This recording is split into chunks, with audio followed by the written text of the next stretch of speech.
DJ Event Planner will change the way you manage and run your business. Streamline all of your procedures and software into one easy-to-manage system.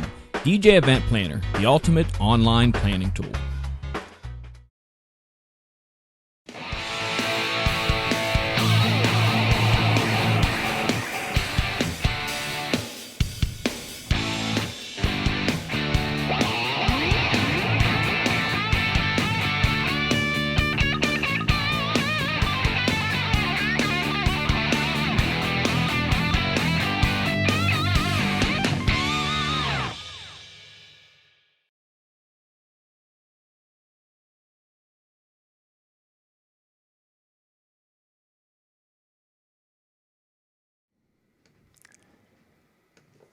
Just hang on a second.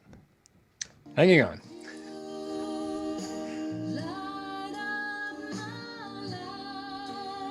Tonight's show. I need a new manager. Tonight's show is all about the fuses that we use in our DJ business and how they help light up our life. Just a minute. I'm looking for my contract here. I think that was in there. I'm sure it was. Good evening and welcome to tonight's Tuesday Night with Ben Stowe, with the one and only Ben Stowe, who is at home tonight in the basement studios in Bemidji, Minnesota. Yes, I am. And I was, you'll get a kick out of this because just minutes before I came on, my kids were down here enjoying the fact that I was here, and I was just playing a little music and just kind of, obviously, I think, most people who are watching can relate to the fact that I like music, right? Mm-hmm. Most people like music, and it's just relaxing after a kind of a busy day. And anyway, we got into playing some 90s hits and things, and my youngest daughter's decided she doesn't like 90s music. But anyway, my son said, "Hey, by the way, today in science class, we're talking about hearing," and the teacher said, "Okay, now, have any of your parents told you to turn your music down?" And my son said, "My dad's a sound guy. I have to tell him to turn the music down." So, yes, that's the way it goes. So yes, the home studio was rocking. Let me tell you what, nice. we had her going earlier today. So very nice, very nice. Okay, thank you. We got some folks. We've got some folks jumping in on Facebook and out on YouTube. So thank you for joining us tonight. Our topic this evening, I've had some people asking some questions about fuses, and what kind of brought that back to the forefront, because I've had people ask about that, is... Well, you guys know how to party, I'll tell you what. Well, I was cleaning out the shop the other day, and I found this box that had a catalog from NLFX, and I was going through to see what the hot speakers were at that time, and it was like this huge spread of community speakers.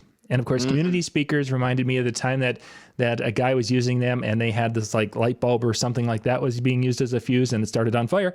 And I thought, let's visit that topic for tonight. So, well, let's dig into that. First off, for those who are unfamiliar with what fuses do in our different applications, basically between our our lighting gear and our sound gear, why are manufacturers putting those in these pieces of gear? Well, it's interesting you ask, because I have a really good explanation actually from some loudspeaker engineers. I wanted to get their take on it directly, the people who design loudspeakers and then also the people who service loudspeakers. So we'll talk about how different loudspeaker manufacturers view fuses differently, actually, which really, I guess, is my way of saying you're not going to get a simple answer like usual. So I think first, maybe just for the sake of argument, let's define what a fuse is, and there's kind of one of my favorite little nerd jokes is, what do you call a wire that's too short and too thin? And the answer, of course, is a fuse. And most people have seen a fuse. And if you haven't, I've got some examples here for you. Nice. But there's an example. And inside there, you can see there's a tiny little wire. And when enough electrical current flows through, that wire will heat up to the point of failure. It'll melt and break. And then, of course, that breaks the flow of electricity. So the point of a fuse is to interrupt the circuit when there's an excessive flow of current. Something that most of us are probably familiar with in our houses that do this would be like a circuit breaker. Now that, of course, is, you can reset it, right? When it trips, so you can reset it, or you can also use it to interrupt the flow of electricity in a household circuit for service, or if your kids are cranking their stereo, it works good for that too. They don't shut the lights off early enough at night, and mom goes and kills the power. Exactly. That's never happened in our household.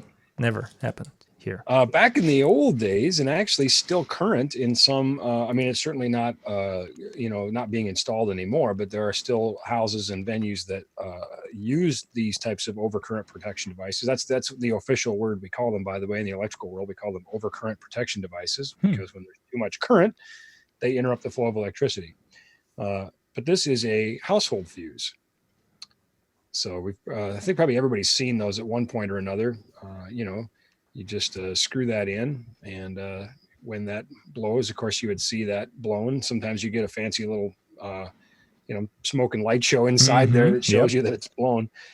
Of course, one of the, I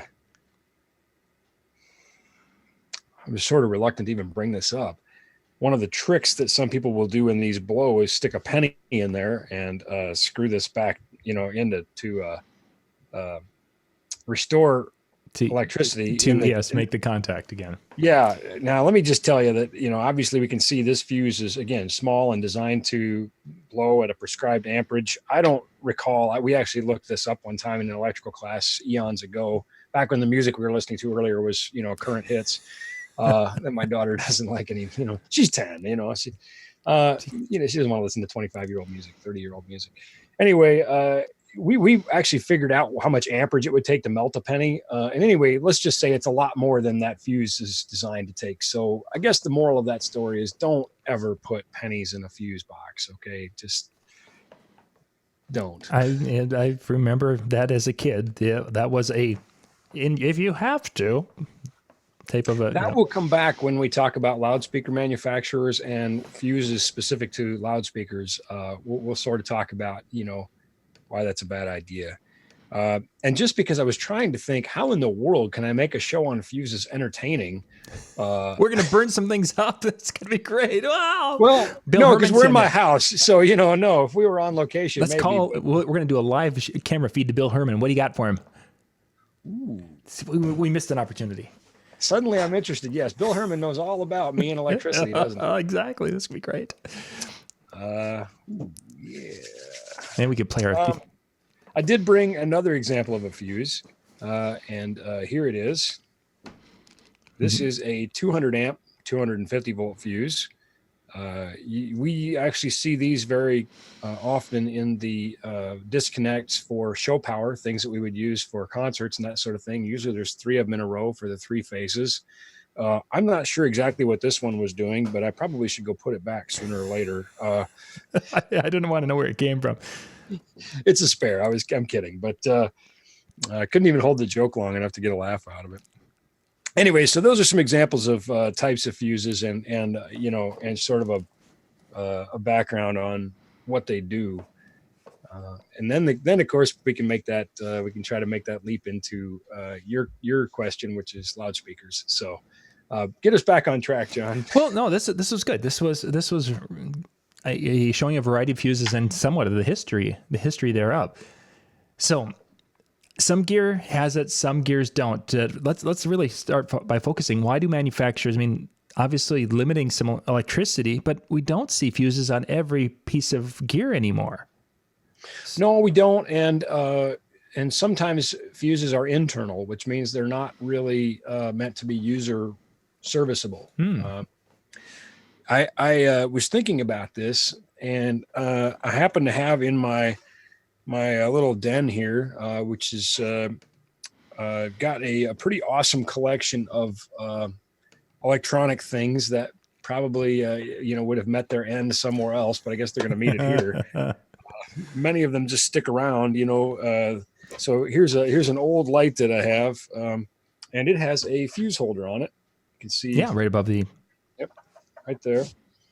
And to open this, we just gently take the screwdriver here, and that just pops that out just a little bit there. You see it starting to come out. Yep.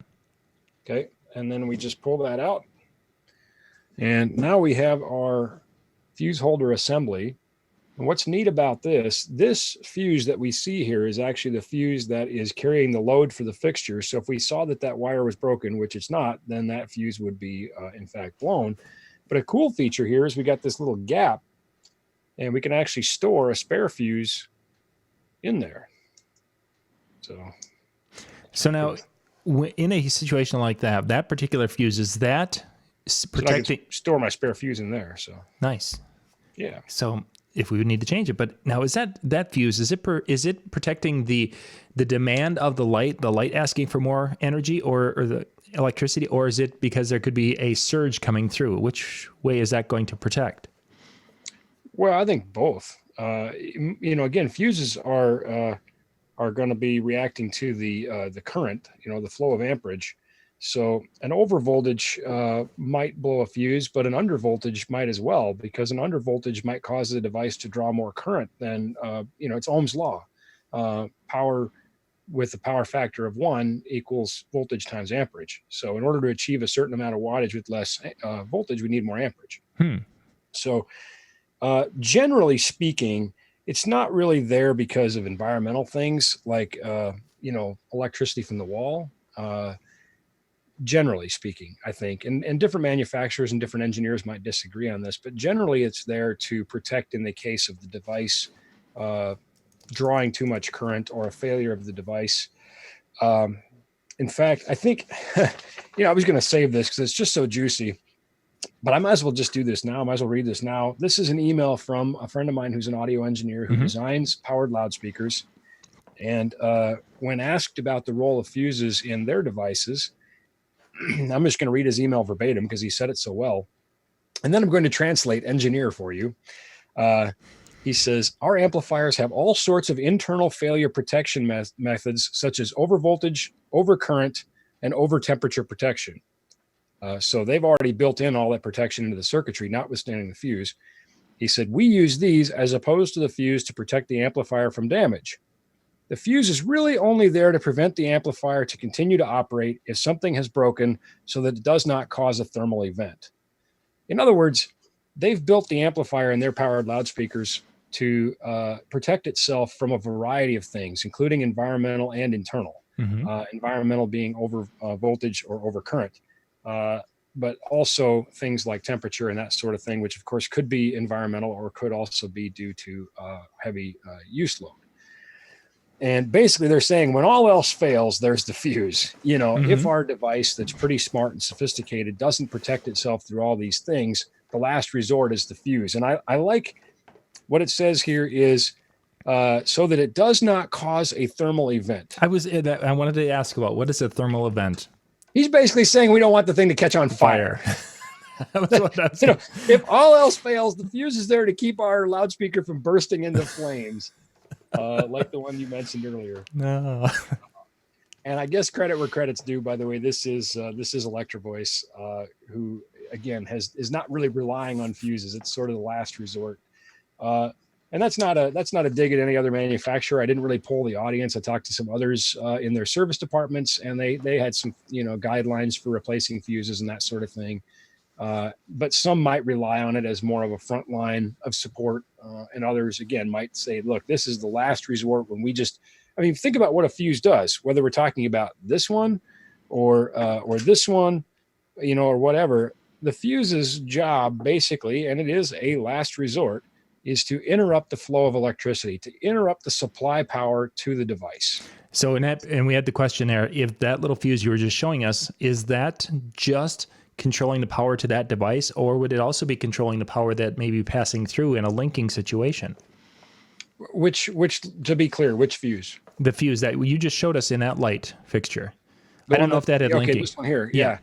That's going to depend on the design of the fixture. In a perfect world, I would say it should control everything downstream too, because I would say that the, for example, this light does have a linked power output. I've seen it where this is fused and not fused. And I guess in my opinion, it should be fused. Sure. Something should protect that, bus of wiring down the line. But I've seen it where it's both ways.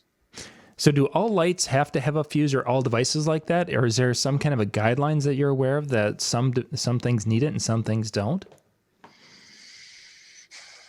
That's a question that I would have to research. Okay. That is definitely an engineering question. I'm not sure. I could speak a little bit more to like National Electric Code for residences, where we have, things like ground fault interrupters and arc fault interrupters and breakers, of course, where we have disconnect available to make sure that a circuit is easy to shut off power to and safe to work on, and all those kinds of things are spelled out in the code. When it comes to a device, I'm not really sure. I really don't know. And I suppose it's going to depend to some degree on whether the device uses a wall wart. Probably there's no fuse there, and a power cord. So, you'll have to just mark this down on the calendar, but I don't really know. Wow. 134 episodes in. Well, I could have said it depends. Yeah, that's true. So wait a second. You're saying I know or not. The first 133 episodes, every time you said it depends, you were really... Are we really at 133 episodes? No, this is 134. 134. This is 134. Yes. Yeah, I went through and I actually counted them all to make sure that, yes. And that's not including some of the little quickies, the quickie shows we did when we were at a trade show. These are the ones where we actually sat down and we're doing a educational, okay, well, as far as educational goes as we go. But yes, 134 tonight. By the way, I was doing a little last minute rifling around, sort of scrambling to find fuses, and I didn't have to scramble. I mean, fuses or something. I guess what I'm saying is I spent even less time than usual doing show prep tonight, because I'm like, fuses, and I came across a few gems here that are probably at least as old as me. Yeah. I was trying to figure out exactly by the different font styles, because bus fuses are still very much in business. Yes. You'll notice this is a bus. So in fact, they're owned by Cooper, I think. But I was looking at some different eras of, bus fuse packaging, and was trying to figure out. Best I can tell, these are probably 70s. I think it's definitely not the 50s or 60s. These are probably from the 70s, possibly early 80s. So let's talk about those bus fuses, because those little ones, I remember seeing, I think, 250 volt on a lot of those. Am I dreaming? No, you're not dreaming. You are very much and I awake. always that wondered, is pretty typical. Yeah, why 250 volt? Part of that is because, global voltage, and again, little Ohm's law here. Obviously we run on 120 volt in the U.S. So Ohm's law here again gives us the relationship between power, voltage, and amperage. So you'll see that almost every device will have a 250 volt fuse rating. And the really important thing here is just that you put what the device asks for in it, plain and simple. And a lot of times in user's manual, you'll see two values shown. If it's on this voltage, it's going to draw this amperage. If it's on that voltage, it's going to draw that amperage. But then when it comes to replacing the fuse, it'll say use a 250 volt 4 amp fuse. And so, again, the moral of the story is just match that. And some examples for you real quick. So we looked at our little fuse here earlier. Here's another one. Both of these are 4 amp fuses. Okay. They're just a different size. So obviously it's important too that we match the size. It has to fit in the fuse holder safely and securely. But then we have to match the voltage and the amperage. So, in fact, all of our fuses are 250 volt. We carry fuses in a 10 pack. You'll see there so you get the light to not glare on that. Yeah, we can see it now. So, and it's $2 for 10 of them. It's a pretty cheap thing to have around. So let's look at that. Good idea to have fuses. When we have a situation where a fuse has blown, whether it's a light or an amplifier or a speaker, whatever, is that a sign of oh my gosh, I should take this in, or is it when it blows the second fuse that it becomes something that you should be concerned about getting some service done to it?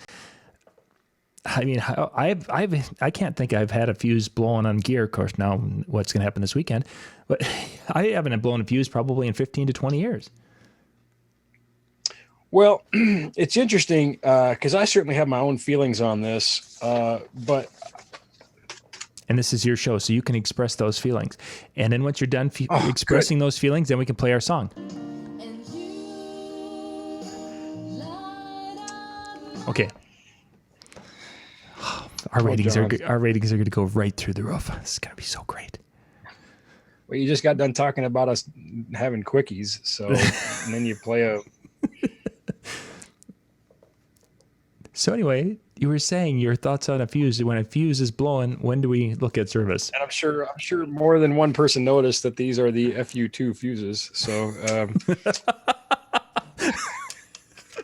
all right, this show is going downhill pretty quickly. Thank you. Well, 134 episodes is a pretty good run. Viewers, thank you very much. We did well until tonight. How did they get canceled? Well, you see. Even though they're in charge of the show themselves, They still managed to screw it up.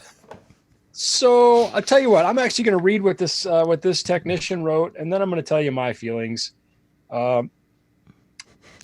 If a customer attempts to replace a fuse in a speaker like this without getting it serviced first, they risk further damage to the hardware. So what they're saying is if you blow a fuse, you should take the speaker in for repair. Respectfully, I disagree. Mm-hmm.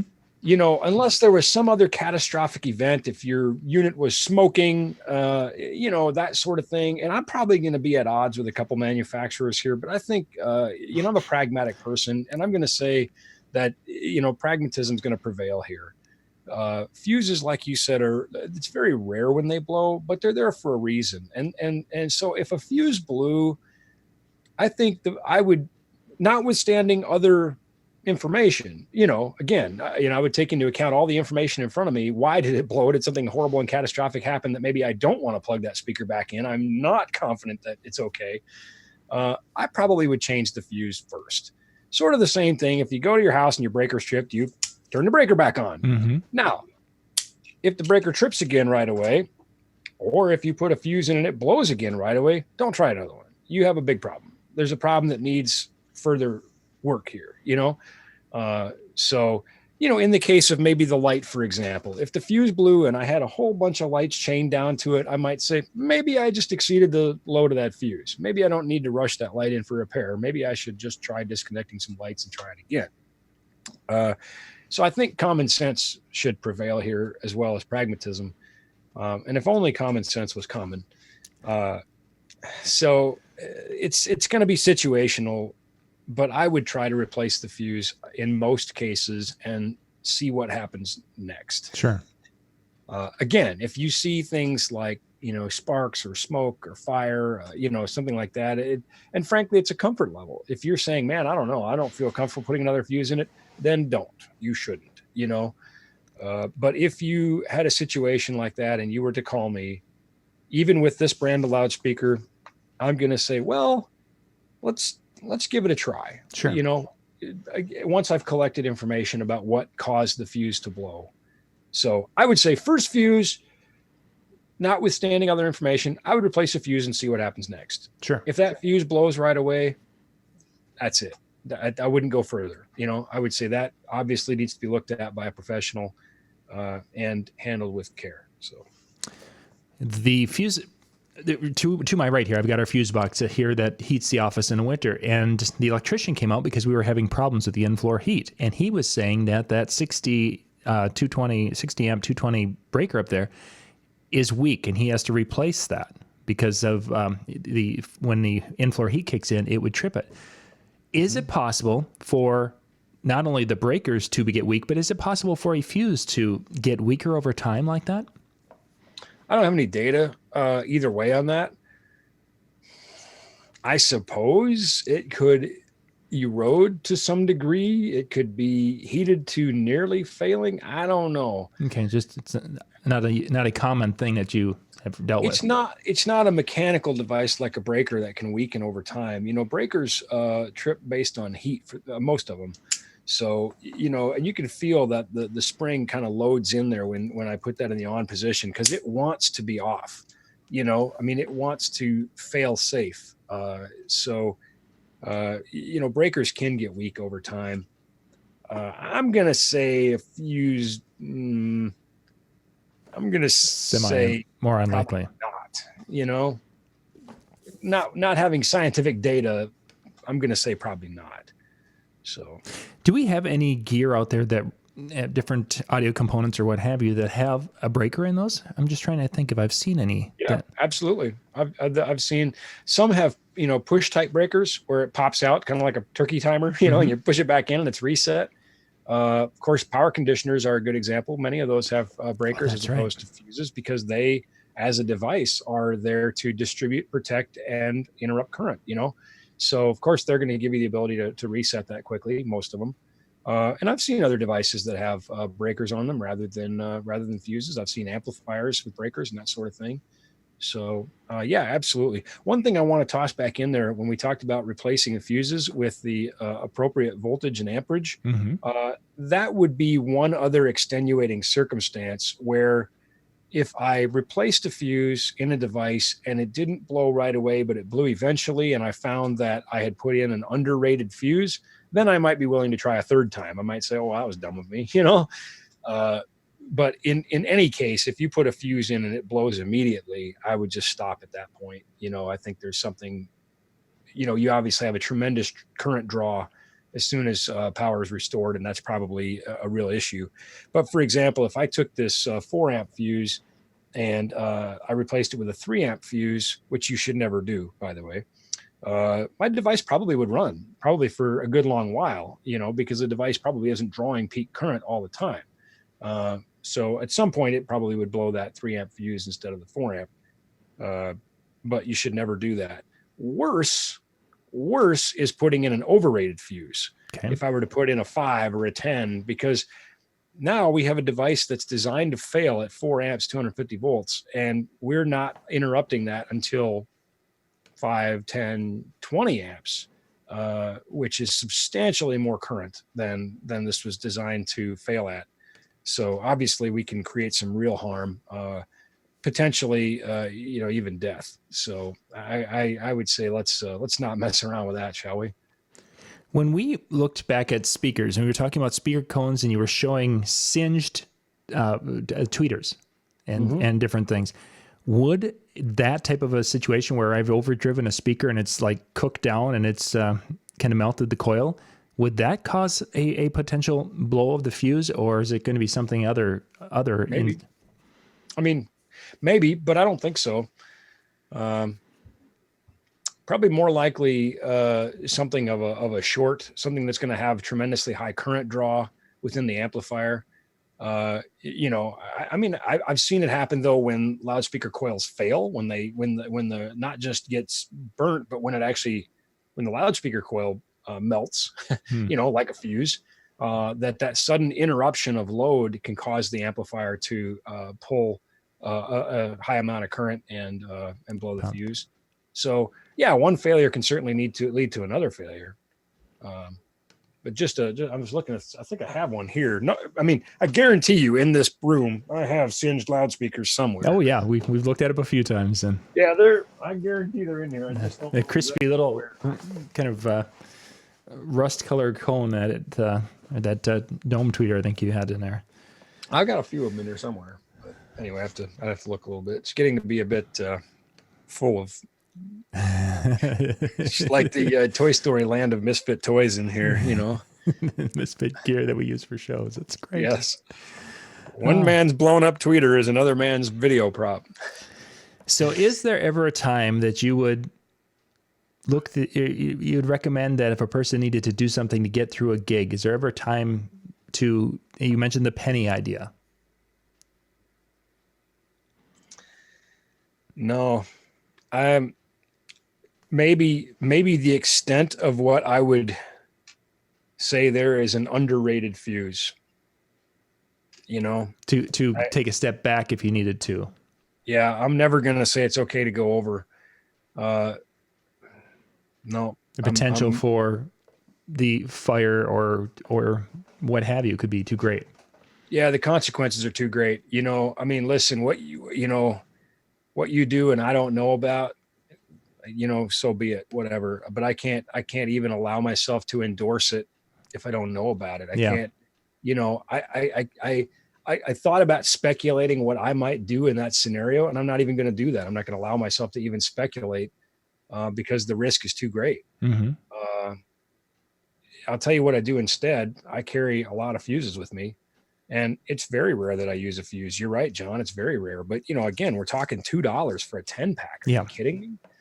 My coffee cost me more than that in the morning by a good measure. Yeah. And I don't even drink, that crazy, 8-syllable coffee. I'm a pretty boring guy. But, goodness sakes, find out what your fuse rating is. A lot of places you can get fuses. We're not the only one, of course, but for less than $20, you can have a pretty good collection of fuses in your gig box or your work box you take with you, a toolbox, whatever it is you carry. And then you don't have to worry about the what ifs. Sure. Right. And again, if the device is popping fuses right away, well, you got a bigger problem anyway. So it's not going to be fixed by a penny or anything else, So no, not, I'm going to say, not just for the sake of saying, I'm going to say it because it's the right thing. Put in the right fuse. And that's your final answer. It is final answer. And also pay attention to the fact that there are fast blow fuses. There are slow blow fuses. There are all kinds of different options. If in doubt, ask a pro. Simple answer. If in doubt, consult the user's manual and consult, a pro. So to sum up, we use the proper fuse in the proper application and have some on the prepared in case we need those, because ultimately, when we do everything right, we get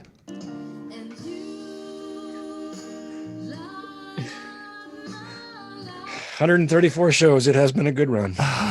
Well, Gabe, thank you very much for being with us tonight. We appreciate your thoughts and ideas and comments in the chat. How are you going to top this next week, John? I don't know. We'll figure something out next week. This is we just have some fun. So, but if you have any questions you'd like Ben to tackle on a Tuesday night shows, please get a hold of us and just let us know, because we'll be doing a different topic each week now that we're into the fall season. We will be back pretty much every Tuesday night. Yay! So once again, thank you for watching. This is our Tuesday night with Ben Stowe. Good night, everybody. Bye-bye.